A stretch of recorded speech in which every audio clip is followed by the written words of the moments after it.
Assalamualaikum warahmatullahi wabarakatuh. Nama saya Muhammad Firdaus bin Kamarudin. Nama matrik I19103688. Hari ini saya akan membentangkan berkaitan dengan pengenalan sahaja, berkaitan dengan slide.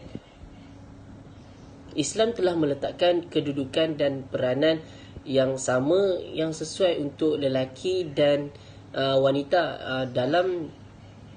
Dalam Islam, lelaki wanita adalah sama. Perkara yang membezakan lelaki dan wanita adalah amalan dan takwanya kepada Allah SWT. Dalam firman Allah dalam Al-Quran, barang siapa yang mengerjakan amal soleh, baik lelaki ataupun wanita, dalam keadaan beriman, maka kami berikan kepadanya kehidupan yang baik dan kami berikan balasan yang baik kepada mereka di akhirat dengan pahala yang lebih baik dari apa yang mereka kerjakan. Okey, peranan lelaki dan wanita perlu dimainkan bagi menjamin ekosistem sosial kehidupan agar terus pelihara. Contohnya saya bagi dalam sesebuah keluarga, kalau kita lihat, suami wajib memberi nafkah kepada isteri, manakala kalau kita tengok kepada perempuan pula wajib bertanggungjawab menjaga anak-anak dan serta melihara rumah tangga dengan baik. Seandainya peranan ini diabaikan, maka kehidupan di rumah tangga itu menjadi orang kata kepincangan dalam institusi sebuah keluarga tersebut. Okey, seterusnya lelaki dan wanita perlu saling melengkapi bagi menjamin keharmonian kehidupan. Okey, pada masa kini kita lihat wanita kini telah bersetanding dengan lelaki. Malah di dalam beberapa bidang, kalau kita tengok, wanita lebih ke hadapan daripada lelaki. Pada persidangan pegawai syariah seluruh Malaysia kali ke-13 yang berlangsung di Hotel Grand Citizen Kuala Lumpur pada 30 Jun hingga 2 Julai pada tahun 2011, salah satu resolusi yang telah dipersetujui ialah melantik wanita sebagai hakim syar'i, termasuk hakim rayuan di Mahkamah Syariah.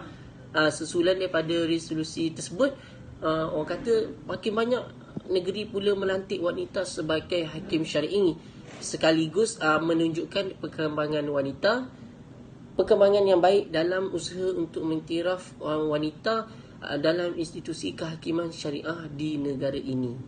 Assalamualaikum warahmatullahi wabarakatuh. Nama saya Muhammad Lutfi bin Idris. Nombor kad matrik I19103690. Saya merupakan pelajar ijazah Sarjana Muda Pengajian Islam semester 4. Pada hari ini, saya akan membentangkan kepada kalian semua mengenai fungsi hakim dan tugas hakim di dalam pelaksanaan mahkamah di Malaysia. Hakim didefinisikan sebagai orang yang bertindak menyelesaikan perselisihan yang berlaku, menegakkan keadilan dan membantras kezaliman di dalam masyarakat, di mana hakim itu dilantik.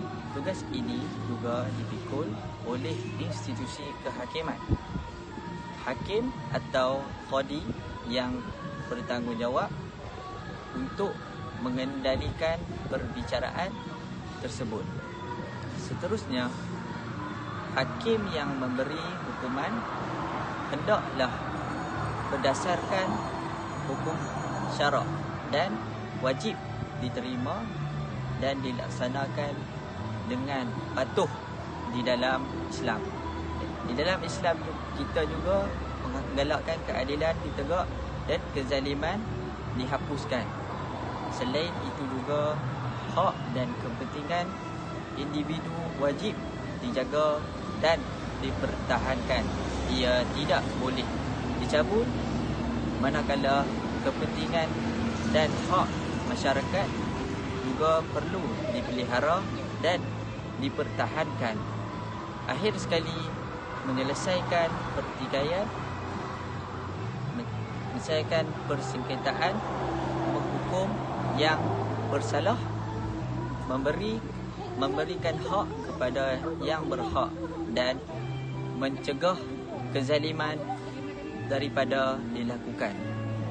Institusi kehakiman ini juga amat penting untuk menyelesaikan perbalahan dan memutuskan pertikaian. Selain itu, keadilan juga merupakan asas utama dalam kehakiman, sebagai mana firman Allah Subhanahu Wa Taala yang bermaksud, sesungguhnya Allah menyuruh berlaku adil dan berbuat kebaikan serta memberi bantuan kepada kaum kerabat dan melarang daripada melakukan perbuatan yang keji dan mungkar dan kezaliman. Ia mengajar kamu supaya kamu mengambil peringatan mematuhinya. Di dalam sebuah hadis lain juga ada Rasulullah SAW bersabda yang membawa maksud, sesungguhnya Allah bersama seseorang hakim selagi ia tidak melakukan kezaliman. Jika ia zalim, maka Allah tidak bersamanya, tetapi syaitanlah bersamanya. Baginda juga mengingatkan kepada para hakim bahawa tidak melakukan kezaliman dan Allah Subhanahu Wa Taala bersama seseorang hakim selagi mana ia bersama keadilan Islam. Islam juga menuntut agar orang yang menjawat jawatan hakim hendaklah benar-benar layak dan berwibawa, kerana institusi kehakiman ini amatlah penting dan hakim pula ialah tunggak kepada institusi kehakiman. Nabi Muhammad SAW bersabda yang membawa maksud, hakim terbahagi kepada 3 kategori. 2 masuk neraka dan 1 masuk syurga. Yang masuk syurga ialah hakim yang mengetahui hak, itu kebenaran, dan menghukum dengannya. Yang masuk neraka pula ialah hakim yang mengetahui hak tetapi tidak menghukum dengannya dan zalim dalam hukumannya, maka ia masuk ke dalam neraka. Dan hakim yang tidak mengetahui hak, iaitu kebenaran, lalu ia menghukum manusia berdasarkan kejahilannya, maka ia masuk ke dalam neraka juga. Dalil-dalil di atas juga menunjukkan kemuliaan seseorang hakim. Selain itu juga ganjaran yang akan dikurniakan oleh Allah Subhanahu Wa Taala di atas sumbangan dan jasa membantu menyelesaikan masalah yang berlaku. Akan tetapi Allah Subhanahu Wa Taala juga memberi amaran terhadap para hakim sekiranya tidak berlaku adil terhadap pihak-pihak yang bertelingkah. Tugas utama hakim dan kehakiman juga perlu ditegakkan. Di antaranya ialah menegakkan keadilan dan membantras kezaliman yang berlaku. Justru tugas hakim dan peranan sesebuah institusi kehakiman amatlah penting untuk memastikan keharmonian di dalam hidup sesebuah masyarakat. Assalamualaikum warahmatullahi wabarakatuh. Nama saya Zakwan Hafiz bin Roslan, nombor matrik I19103687. Saya akan menerangkan tentang pandangan fuqaha mengenai pelantikan hakim wanita. Para fuqaha ni dia telah berselisih pendapat mengenai pelantikan hakim wanita, di mana terdapat 2 golongan yang bagi pendapat. Golongan pertama ni dia merupakan pendapat jumhur fuqaha yang terdiri daripada mazhab Syafi'i, mazhab Hambali dan mazhab Maliki, yang tak mengharuskan pelantikan hakim wanita. Baik, jumhur fuqaha ni berpendapat bahawa sekiranya pelantikan dibuat, hukuman yang dijatuhkan tu adalah tidak sah sama sekali. Golongan kedua pula ialah pendapat-pendapat yang membenarkan pelantikan hakim wanita sebagai hakim, sama ada secara mutlak atau dengan bersyarat kepada kes-kes yang tertentu. Jumhur fuqaha berpendapat bahawa tidak sah melantik wanita menjadi wali atau hakim sekalipun menghakimi kes-kes yang boleh diterima kesaksian wanita tersebut. Sekiranya pihak berkuasa melantik juga wanita sebagai hakim, maka pelantikan itu terbatal dan seluruh penghakiman yang dikeluarkan ataupun keputusan yang dijatuhkan ke atas sebarang perbicaraan adalah tidak sah dan tidak boleh dikuatkuasakan. Pendapat jumhur fuqaha ini, dia adalah berdasarkan dalil Al-Quran, As-Sunnah, Al-Ijma' dan dalil akli. Namun begitu, terdapat juga sebilangan fuqaha ni yang membenarkan pelantikan hakim wanita seperti Ibn Hazm, Ibn Jarir At-Tabari dan ulama' kontemporari. Dr. Yusuf Al-Qardawi, antara hujah-hujah Ibn Hazm pula ialah, yang pertama adalah pada asalnya setiap mereka yang boleh dan mampu membuat keputusan atau hukuman antara manusia, maka hukumnya adalah harus. Wanita juga adalah di antara orang yang boleh membuat keputusan yang demikian kerana kewanitaannya itu tidak akan menjejaskan kefahamannya terhadap hujah-hujah yang didengari dan keputusan ke atas pertikaian atau perbalahan. Lagi kepada yang kedua. Yang kedua adalah Ibn Hazm seterusnya berhujah bahawa wanita ni dia boleh dilantik menjadi mufti. Oleh itu wanita ni juga harus dilantik menjadi hakim. Yang ketiga, beliau juga berhujah pelantikan seorang wanita ni yang dikenali sebagai Ummu Syifa sebagai penguasa pasar oleh Saidina Umar. Bismillahirrahmanirrahim. Assalamualaikum warahmatullahi wabarakatuh. Nama saya Nur Umairah binti Nur Azhar. Baik, hari ini saya akan menyampaikan tentang hukum pelantikan hakim syar'i wanita di Malaysia. Baik, jadi selepas melihat kepada pandangan fuqaha yang telah dibentangkan oleh sahabat saya sebentar tadi, terdapat banyak perselisihan faham dalam menentukan hukum pelantikan hakim syar'i. Maka, Majlis Fatwa Kebangsaan Malaysia telah melaksanakan hukum pelantikan hakim syar'i wanita di mana di dalam pelantikan tersebut, hukum melantik hakim wanita adalah harus. Keharusan ini menjadi harus kerana wanita harus menjadi hakim dalam bidang kuasa tertentu sahaja kecuali dalam bidang hudud dan qisas. Hal ini kerana apabila dilihat pendapat yang dipelopori oleh mazhab Hanafi di mana wanita ini boleh menjadi hakim dalam kes-kes tertentu sahaja, seperti kes yang berkaitan dengan mal, harta yang melibatkan denda wang, bayaran diet dan sebagainya. Tetapi wanita tidak boleh menjadi hakim dalam kes-kes hudud seperti hudud dan qisas serta takzir yang melibatkan keseksaan tubuh badan, bunuh, rotan dan sebagainya. Disebabkan di Malaysia pentadbiran kehakiman tertakluk di bawah bidang kuasa negeri, maka setiap negeri mampu mempunyai pentadbiran ataupun pembentukan negeri masing-masing dalam melaksanakan pelantikan hakim syar'i wanita.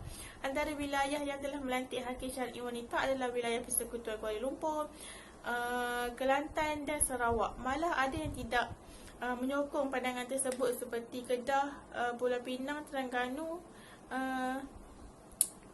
dalam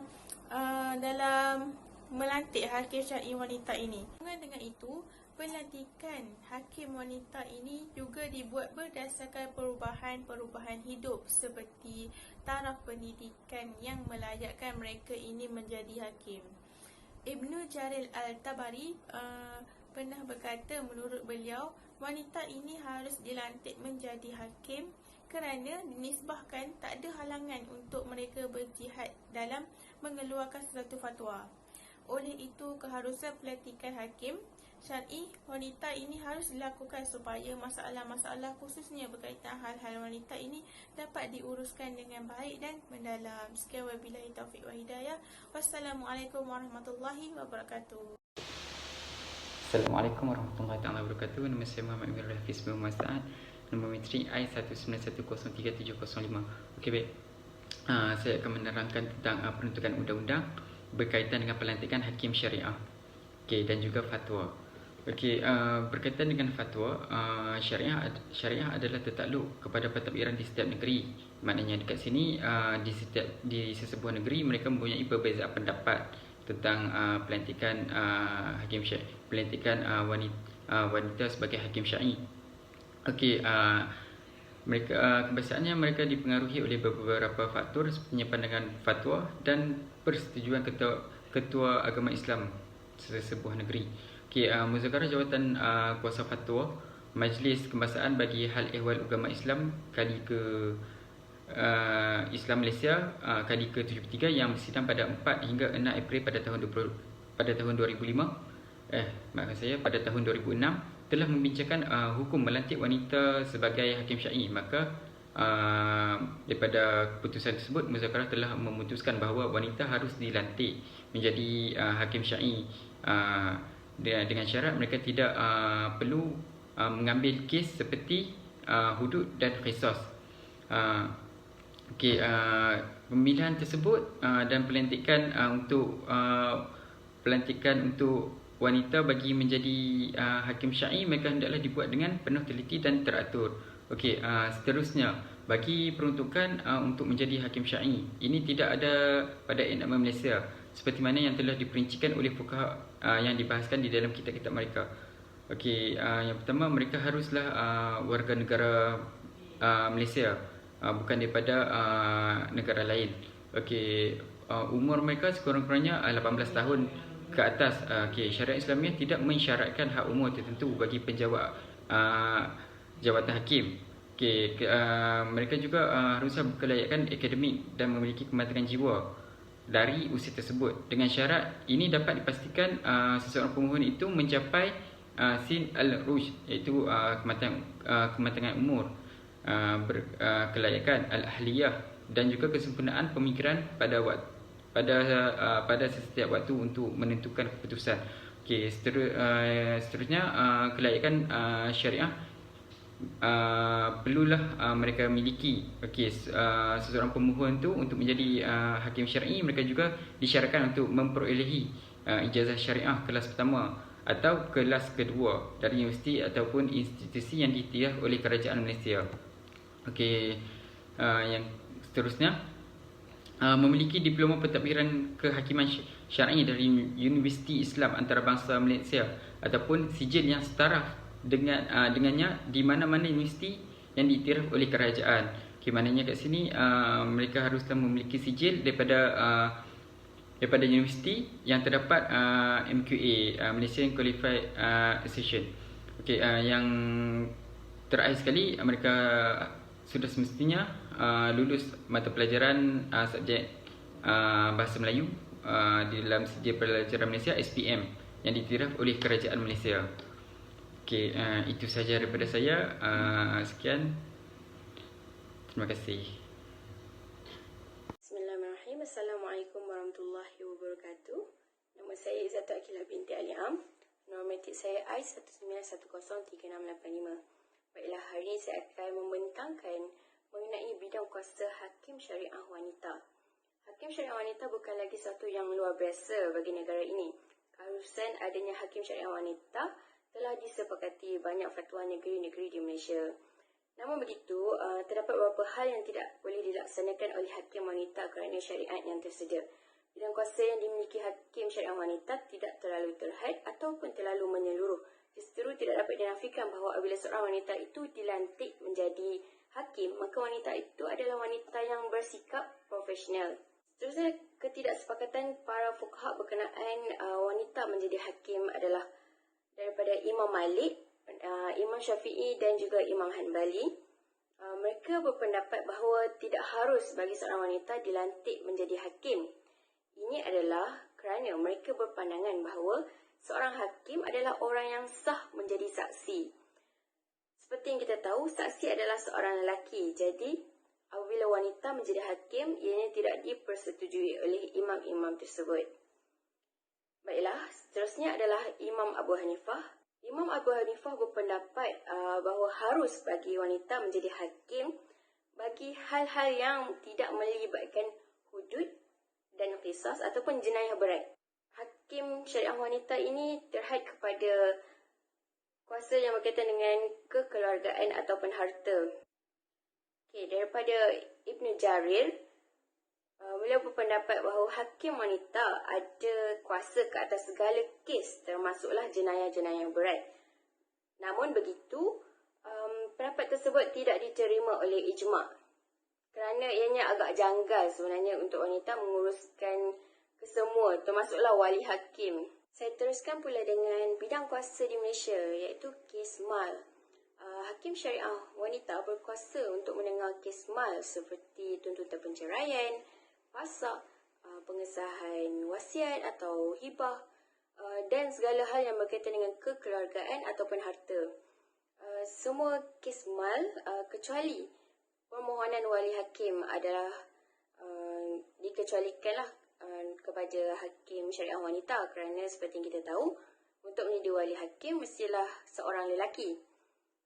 Jadi apabila seorang wanita menjadi hakim, maka persefahaman di antara wanita sama wanita untuk menuntut hak itu dapat dicapai sebenarnya. Dan kita tahu fitrah seorang lelaki kurang untuk faham apa yang dikehendaki oleh wanita. Jadi tidak salah sebenarnya untuk wanita menjadi seorang hakim syariah. Seperti yang kita tahu juga, pada masa kini, hakim syariah ataupun perkara-perkara yang melibatkan jenayah syariah, pengurusan harta, semuanya ada enactment yang tertentu dan tidak memerlukan hakim wanita ini untuk berijtihad seperti zaman-zaman dahulu. Jadi adalah wajar untuk seorang wanita dilantik menjadi seorang hakim syariah. Dan apa yang saya nak tekankan di sini adalah apabila seorang wanita menjadi hakim, maka akan kurangnya pendiskriminasian terhadap hak wanita.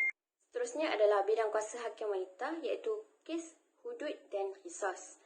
Okey, sebagaimana kita tahu, setiap negeri ada mengeluarkan fatwa yang berlainan. Jadi, saya simpulkan di sini, terdapat beberapa negeri yang membenarkan hakim wanita berkuasa terhadap segala kes. Di antara negeri tersebut adalah Selangor, Perak, Perlis dan juga Sabah. Namun, terdapat juga negeri yang hanya membenarkan hakim wanita mendengar kes mal sahaja kecuali wali hakim. Jadinya, negeri tersebut tidak membenarkan hakim wanita untuk berkuasa ke atas jenayah syariah. Dan seterusnya ada juga negeri yang mana hakim wanita mempunyai bidang kuasa dalam hal jenayah syariah. Seterusnya ada juga negeri yang mana hakim wanita mempunyai bidang kuasa dalam hal jenayah syariah ringan dan juga kes mal. Tapi walau negeri mana sekalipun, bidang kuasa hakim syariah wanita dalam kes mal adalah menyeluruh kecuali permohonan wali hakim. Assalamualaikum warahmatullahi ta'ala wabarakatuh. Saya Saiful Amiruddin bin Abdul Hakim, I19103730, akan membentangkan berkaitan dengan perkembangan pelantikan hakim syar'i wanita khususnya di dalam Malaysia. Seperti yang kita semua tahu bahawa setiap negeri mempunyai majlis agamanya yang tersendiri. Maka mereka berpandukan kepada pentadbiran dan proses pelaksanaan yang telah ditetapkan. Pada tahun 2006, Muzakarah Jawatan Kuasa Majlis Fatwa Kebangsaan bagi Hal Ehwal Agama kali ke-73 telah bersidang. Dan mereka telah membahaskan dan membincangkan berkaitan dengan satu topik, iaitu berkaitan dengan pelantikan hakim syar'i wanita, sama ada ianya dibolehkan atau sebaliknya. Berdasarkan kepada penelitian, kepada perbincangan tersebut, mereka telah memutuskan bahawa pelantikan wanita sebagai hakim syar'i khususnya di dalam Malaysia adalah dibenarkan ataupun dibolehkan ataupun diharuskan. Walau bagaimanapun, keharusan tersebut mempunyai keterbatasannya apabila hakim wanita ini boleh mengendalikan pelbagai kes, tidak mempunyai masalah. Namun, kes-kes tersebut bukanlah kes yang berkaitan dengan hudud dan qisas. Marilah sama-sama kita melihat secara kronologinya terhadap perkembangan pelantikan hakim syar'i wanita. Melihat kepada paparan jadual yang telah pun disediakan, pada tahun 2010, seorang pegawai syariah, seorang pegawai wanita syariah telah dilantik sebagai hakim syar'i di Mahkamah Rendah Kuala Lumpur, di Mahkamah Rendah Syariah Kuala Lumpur, wilayah Persekutuan. Ianya menunjukkan satu perkembangan yang baik, satu permulaan yang baik, menjadi pencetus kepada negeri-negeri lain sama ada ianya dilaksanakan ataupun tidak dari sudut pelantikan hakim wanita syar'i. Pada tahun berikutnya, pada tahun 2011, negeri Selangor dan beberapa buah negeri telah mula menyokong perkembangan ini, iaitu dengan melantik pegawai wanita syariah masing-masing untuk dijadikan sebagai hakim di Mahkamah Rendah. Pada tahun 2016, negeri Selangor telah pun mencatatkan sejarah yang baru, iaitu mereka telah melantik 2 orang pegawai wanita syariah bagi menjawat jawatan hakim syariah di Mahkamah Tinggi negeri tersebut. Ini adalah satu perkembangan yang baik. Pada tahun 2017, negeri Terengganu telah mencipta sejarah yang baru, iaitu melantik seorang pegawai wanita untuk dijadikan sebagai hakim di Mahkamah Rayuan Syariah di negeri tersebut. Ini menunjukkan satu perkembangan yang sangat baik, kerana sebelum ini kita hanya berfokuskan menumpukan kepada pelantikan hakim lelaki sahaja. Jadi secara kesimpulannya, perkara ini adalah satu perkara yang sangat baik, kerana gender ataupun jantina seseorang itu bukanlah kayu ukur kepada sesuatu pelaksanaan undang-undang. Yang paling penting, mereka bijak dalam mengendalikan sesuatu kes dengan adil dan saksama. Jadi alhamdulillah, perkembangan itu dari tahun ke tahun dilihat peningkatan dari sudut pelantikan hakim syariah wanita ini telah pun menjadi pencetus satu fenomena di dalam perundangan Malaysia itu sendiri. Sekian, terima kasih. Okay, Assalamualaikum. Nama saya Muhammad Najmi bin Syahrun. Nombor metrik I1910386. Okay, jadi saya akan membuat kesimpulan tentang pelantikan wanita sebagai hakim syar'i di Malaysia menurut pandangan fiqh dan undang-undang. Jadi jelasnya jumhur ulama berpendapat bahawa syarat umum yang perlu ada pada seorang hakim ialah Muslim, berakal, baligh dan merdeka. Okay, jadi hakim ni dari kalangan wanita diperlukan kerana ia berasaskan kepada keperluan semasa pada hari ini. Dan dalam perbahasan ilmu fiqh terdapat 2 pendapat fuqaha tentang hukum seorang wanita itu menjadi hakim, iaitu harus dan sebaliknya. Okay, mereka ini mempunyai pendapat yang tersendiri kerana tiada dalil yang dapat menerangkan tentang pengharaman seseorang wanita itu untuk menjadi seorang hakim. Tetapi tidaklah sehingga melampaui batas, sehingga menghalalkan perkara yang haram seperti menjadi imam kepada kaum lelaki. Dan perkara ini juga adalah satu platform atau cara untuk golongan wanita ataupun kaum wanita ini menonjolkan kewibawaan mereka dalam urusan pentadbiran, pengurusan kehakiman dan sebagainya. Okay, seterusnya, menurut At-Tabari, kaum wanita ni harus menjadi hakim kerana dinisbahkan tiada halangan kepada kaum wanita untuk berijtihad dan mengeluarkan fatwa. Jadi jelas bahawa pelantikan wanita sebagai hakim syar'i ini dapat diterima dengan terbuka di negara ini. Dan pelbagai cabaran dan rintangan dalam bidang kehakiman ni memerlukan kesungguhan, ilmu pengetahuan yang baik, keadilan dan kejujuran supaya tak ada kezaliman yang berlaku. Dan semua golongan masyarakat juga perlu sentiasa bersikap positif dan mempercayai dengan institusi kehakiman terutamanya dalam kalangan wanita yang menjadi hakim syar'i tersebut. Itu saja dari saya. Sekian. Assalamualaikum warahmatullahi wabarakatuh.